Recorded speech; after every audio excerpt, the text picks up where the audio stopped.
You think he'll go down fighting? میرا ابھی خیال ہے سچویشن پھنسی نہیں کہاں ہے, پہلے یہ تو بتائیں ارشد صاحب کے پاس اندر کی خبر بڑی ہوتی ہے. سوال کیا ہوا ہی ول گو ڈاؤن فائٹنگ, آپ نے پہلے میں نے کہا will he go down? Okay now the correct question is there. اس پہ پروین شاکر نے ایک شعر کہا تھا, اس شرط پہ کھیلوں گی پیا پیار کی بازی, اس شرط پہ کھیلوں گی پیا پیار کی بازی, جیتوں تو تجھے پاؤں ہاروں تو پیا تیری. تو اس وقت میرے خیال سچویشن یہی ہے جس کو اس میں پیا کون ہے سر اور وہ دوسری پارٹی کڑی ہے؟ یہ اب آپ لوگ ڈیسائیڈ کر لیں. بٹی صاحب بیٹھے ہیں, کلاسر صاحب لٹریری آدمی ہیں, آتھر ہیں کتابوں کے, انگلش لٹریچر نہیں میں نہیں بیٹھا. ارشد شریف صاحب ایک شعر یہ بھی ہے, وہ وقت بھی دیکھا ہے تقدیر کی گھڑیوں نے, لمحوں میں خطا کی برسوں میں سزا پائی. یہ تو میں کو بیت بازی کا مقابلہ شروع ہو گیا بھائی جان. سر اب سزا پائی, یہ اگلا شعر اب یہی کر سکتا ہوں میں یہاں بیٹھ کے, کہ تسی شعر و شاعری شروع کر دینی ہے. دیکھیں جو سزا والی بات ہے, جزا اور سزا کی, اس وقت پچھلے 3 ہفتے میں جو پاپولیرٹی ہے عمران خان صاحب کی, جو نیریٹو انہوں نے سیٹ کیا ہے, اس سے کافی ساری چیزیں انہوں نے عوام کو, قوم کو یہ بتا دی ہیں.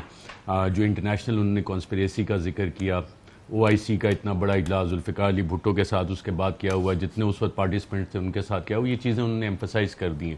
تو اگر یہاں پہ جو کچھ بھی ہوتا ہے what ever the result is, تو عمران خان کے لیے اس وقت ون ون سچویشن ہے دونوں کیسز میں. اور اگر آپ اینڈ گیم پہ نظر رکھیں تو عمران خان آل راؤنڈر بھی رہے ہیں, بالر بھی رہے ہیں. آپ خود کرکٹ کھیلتے ہیں, آپ بیٹسمین جب آگے کھیل رہے ہو, آپ بتا کے باؤنسر مارتے ہیں یا بتا کے آپ کئی دفعہ آپ سوئر لیگ پیچھے لیتے ہیں کہ میں باؤنسر مارنے لگتا ہوں, مارتے ہیں آپ یارکر چلتی ہے, سیدھا ہاتھ کچھ کر رہا ہے, الٹا ہاتھ کچھ کر رہا ہوتا ہے, وہ آپ کو چیزیں جو ہیں وہ پتہ نہیں لگتی کہ جب تک الٹیمیٹ اینڈ گیم آپ کے سامنے. ٹھیک, نیکسٹ کوسچن, کیا پرائم منسٹر عمران خان کو اپوزیشن کے ساتھ بیٹھنا چاہیے؟ بٹی صاحب.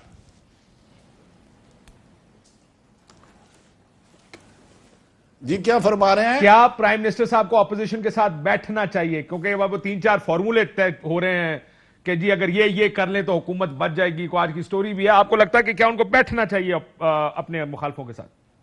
دیکھیں میرا خیال ہے کہ بٹی صاحب آپ کی آواز, ایک سیکنڈ, آپ کی آواز ایک سیکنڈ ہم فکس کر لیں. آپ کی آواز آپ سن پا رہے ہیں؟ آپ ٹھیک ہے جی, بتائیے بٹی صاحب. اچھا, عمران خان صاحب کو یہ چوائس دی گئی تھی, وہ سن نہیں پائے. آپ نے دیکھا ہوگا کہ عمران خان صاحب وہ سن نہیں پائے یا سر انہوں نے انکار کر دیا؟ نہیں, وہ جو چاہتے تھے وہ نہیں مانے, جو وہ چاہتے تھے وہ نہیں مانے. اس کے بعد آپ یہ دیکھیں تھوڑا سا کیا وجہ ہے کہ عمران خان صاحب کو سارے اتحادی چھوڑ گئے ہیں. آخر کوئی تو وجہ ہوگی, اور ان کے اپنے اراکین منحرف ہوتے ہیں. ہمیشہ یہ دیکھتے ہیں کہ جب حکومت ڈوب رہی ہوتی ہے تو لوگ ادھر سے باغی ہوتے ہیں. میرا خیال ہے عمران خان کی ضد اور انا کی وجہ سے آج یہ سٹیج آئی ہے جو نہیں آنی چاہیے تھی. اب وہ وقت سب گزر گئے ہیں, انہیں بہت. تو آپ جب کہتے ہیں بٹی صاحب انا کی وجہ سے, مطلب جو ان کو کہا گیا ان کو مان لینا چاہیے تھا؟ نہیں, میں یہ نہیں کہتا انا, مجھے یہ سٹیج نہیں آنی چاہیے تھی. اگر وہ منحرف آئیڈینٹی کو ملا رہے ہیں تو پھر ان کو ڈاکو, چور اور غدار نہیں کہتے. قرآن میں کہیں نہیں لکھا. میں نے 3-4 صاحب علماء سے پوچھا ہے کہ یار وہ کہتے ہیں نیوٹرل ہونا چاہیے, تو ہم تو جانوروں سے بھی بدتر ہو گئے. انہوں نے کہا بیٹا کسی کو جانور کہنا بھی, یاد رکھے انسان اشرف المخلوق ہے, اس کی طریقے اس بندے کو اپنے گناہوں کی معافی مانگنی چاہیے.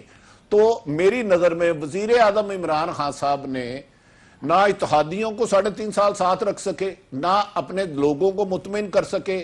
اس وجہ سے یہ سٹیج آئی کہ انا اور کرکٹ میں اور حکومت چلانے میں بہت فرق ہے, زمین اور آسمان کا. تو آپ کا خیال ہے عمران خان صاحب کے جانے کی وجہ ان کا پولیٹیکل فیلئر ہے؟ چلے اس کے اوپر بات کر لیتے ہیں جناب. پہلے تو ارشد صاحب کیا ان کو بیٹھنا چاہیے, اور پروفیسر صاحب کیا ان کا پولیٹیکل فیلئر ان کو یہاں تک لے کر آیا یا مسئلہ کہیں اور ہے؟ دیکھیں یہ آئین پاکستان پڑھا ہے, اس کا پریمبل آپ پڑھ لیں, پرنسپلز آف پالیسی پڑھ لیں. بھٹی صاحب ابھی ذکر کر رہے تھے, آپ کوئی بھی تعلیمات لے لیں کسی بھی مذہب کی. آج پاکستان میں سیاچن پہ جو ہمارے سپاہی آفیسرز بیٹھے ہیں, ایسٹرن بارڈر پہ, ویسٹرن بارڈر پہ, بحرائے میں پاکستان نیوی ہے, ایئر فورس ہے, جو ہمارے کسان کھیتوں میں ہیں, جو ہمارے مزدور مختلف فیکٹریز میں کام کر رہے ہیں, ڈاکٹرز, انجینئرز, کوئی پروفیشن لے لیں. آپ مجھے بتائیں کوئی پاکستانی اپنے بہن, بھائی, بیٹے کو کہے گا کہ یار فلاں شخص پہ الزام ہے چوری کا, ڈکیتی کا, جاؤ اس کے ساتھ جا کے بیٹھ جاؤ یا اس سے ہاتھ ملاؤ؟ آپ یہ کہیں گے اپنے بچوں کو؟ آپ یہ کہیں گے اپنے بچوں کے کہ جی ان کے ساتھ آپ انگیج کریں. ہماری جو اخلاقیات ہمیں بتائی جاتی تھی, آپ یہ کہہ رہے ہیں پہلا چیز میں آپ کو بتاتا ہوں, اخلاقیات ہمیں بتائی جاتی تھی جس کو کہ ہم لوگ چھوڑ چکے ہیں. وہ اسی طرح نا سب لوگ ایسے ہیں یار دیکھو یہ تو پاگلوں کی باتیں کر رہے ہیں. وہ اسی لیے نا کہ جو اخلاقیات, اور بھٹی صاحب کے گھر میں یہ خاندانی اخلاقیات ان کو بتائی گئی تھی. بھٹی صاحب مجھے کئی دفعہ کہتے رہے کہ یار برے لوگوں کے ساتھ مت بیٹھا کرو, مت اٹھو بیٹھو, اور میں کبھی نہیں بیٹھا. عمران خان پہ کہنے پہ ایک شخص کو برا کیوں سمجھوں بھائی, ہوئی تھی. ہاں بالکل, ان کے بارے میں لوگ بہت کچھ کہتے ہیں تو میں ان کو بھی ان کے ساتھ مل جاؤں. نواز شریف کو دیکھوں وہ کہہ رہے ہیں کہ اس نے ملک بیچ دیا. میں صحافی کا کام کسی ایک شخص کے کہنے پہ, ہاں عدالتوں نے ثابت کیا, ثبوت دیا ہے تو اس میں لاجک ہے. یہ نہیں کہ ایک شخص پورے شخص کو مارا پھر تو سیالکوٹ والا معاملہ ہوگا. ایک بندے نے کہا اس نے شان رسول میں گستاخی کی ہے. یہ نواز عمران خان کی اپنی کیا کریڈیبلٹی ہے کہ میں ان کے کہنے پہ ساری اپوزیشن کو ڈاکو کہہ دوں. بالکل بہت بہت اچھی. ہاں عدالتیں جو ثبوت دی ہیں وہ غلط ہے, ان کے خلاف کاروائی ہونی چاہیے جو عدالتیں کہتی ہیں. عمران خان صاحب کی حدیث اور آیت نہیں ہے گفتگو. اچھا آپ کی بات مکمل ہوگی بھٹی صاحب؟ سر میں تابعدار آپ کا, بچوں کا بھی. دیکھیں جو بات بھٹی صاحب اپنے خاندان میں لوگوں کو بتاتے ہیں, دوستوں یاروں کو بتاتے ہیں, وہاں پہ ابھی آرگومنٹ سیاسی مصلحت پہ لے آئے ہیں. ہمارے ملک کا مسئلہ یہ رہا ہے کہ جو برا ہے اس کو برا نہ سمجھو, سیاسی مصلحت کے لیے یار یہ ڈائلاگ کر لو, ان کے ساتھ بیٹھ جو چلے گا. آپ کاشف صاحب آپ کا انٹرنیشنل ایکسپوجر بھی ہے سارا, بہت جگہ آپ گئے, انٹرنیشنل خبریں بھی پڑھتے ہیں. کسی ملک میں جن سیاستدانوں پہ سوال آ جائے فائنینشیل امبیزلمنٹ کا, ان سے میڈیا یہ سوال کرتا ہے کہ جناب یہ اگلا وزیر اعظم بنے گا یا چیف منسٹر بنے گا, یا گورنمنٹ کے فارمولے ہوتے ہیں, یا میڈیا ان سے کوشچن کر رہا ہوتا ہے کہ جناب پہلے اس کا جواب دیں اور پھر آپ چیزیں سامنے لیں. بھٹی صاحب نے بات کی, ان کی باری بھی آ جائے گی. روف کلاسر صاحب بڑا اچھا بتاتے ہیں وہ اردیشر کاوز جی کا کہ جناب پہلے ان کو نبٹ لیں, ان کی باری جب آئے گی ان پہ بھی کوئی ان کے کرپشن کو چھوڑنے نہیں لگا. اور اللہ کا کرم ہے سب سے زیادہ آواز کرپشن کی ڈاکومنٹڈ ہم نہیں اٹھائی. ایک فرق کیا ہے عمران خان اور باقیوں میں, فرق یہ ہے کہ ماضی کی حکومتوں میں, روف کلاسر صاحب ساتھ تشریف فرمائے, آپ سٹوریز کرتے جائیں, اسکینڈلز لے کے آئیں, کسی کے کان پہ جو نہیں رنگتی تھی. عمران خان نے کم از کم ایک ایکشن لیا, کمیشنز اس کے اوپر بنائے, چیزیں آپ کے سامنے, اور یہ وہ ڈھول ہے جو اب باندھ دیا گیا ہے سسٹم کے گلے میں. اس سے آپ چھٹکارا حاصل نہیں کر سکیں گے. جو سچویشن اس وقت ساری بن رہی ہے کہ جناب اپوزیشن کے ساتھ بیٹھ جائیں, اور اپوزیشن میں کون لوگ ہیں, اور ہمارا میڈیا بھی ماشاءاللہ hats off to all of them, وہ یہ سوال نہیں کرتے جب شہباز شریف سامنے بیٹھا ہوگا یا باقی لوگ بیٹھے ہوں گے کہ جناب یہ ٹی ٹی کا ذرا 25 ارب کا سوال دے دیں. کل میں نے پوچھا تھا ویسے یہ سوال 16 ارب. تو آپ کا ایک ہی انٹرویو ہوا نا, راجہ ریاض والا جو ایک انٹرویو ہوا تھا, اس کے بعد تو آپ کو انٹرویوز کی اجازت نہیں دی گئی. جو مجھے وہاں پہ رپورٹر سے انہوں نے بتایا مریم اورنگزیب پیچھے کھڑی تھی, یوں کر کے انہوں نے انٹرویو آپ کا بند کروایا باقاعدہ طور پہ, اور پھر آپ کو کسی اور کا انٹرویو نہیں کرنے دیا گیا. نور عالم بھی میرے خیال انٹرویو دینا چاہ رہے تھے, اور مریم اورنگزیب صاحبہ نے ان کو منع کر دیا کہ میں غلط ہوں تو please for the correction of record مجھے یہیں پہ صحیح کر دیجیے گا.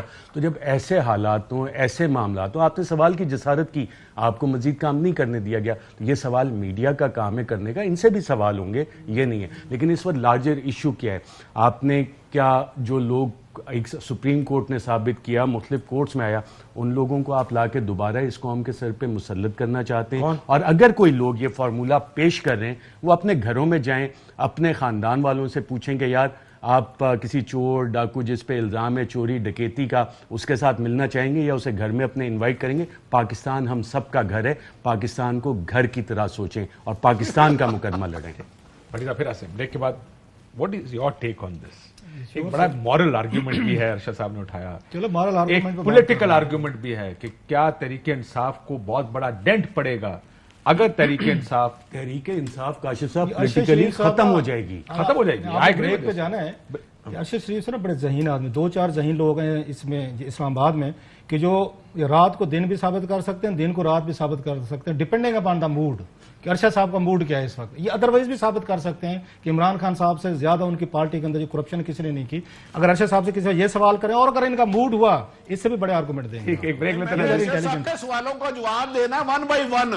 سر ارشد صاحب نے کوئی سوال نہیں اٹھایا, اس نے خالی سٹیٹمنٹس دیے ہیں اس پہ بات. لیکن آتا ہوں میں بریک کے بعد اس پہ بات کرتے ہیں. اہم ترین خبریں اب ایک کلک کی دوری پر, ہر لمحہ باخبر رہنے کے لیے سبسکرائب کریں ہمارا YouTube چینل. اپنے موبائل فون سے ملکی اور بین الاقوامی اہم خبروں تک رسائی کے لیے ڈاؤن لوڈ کیجیے موبائل ایپ. باموثوق ذرائع سے مصدقہ خبروں,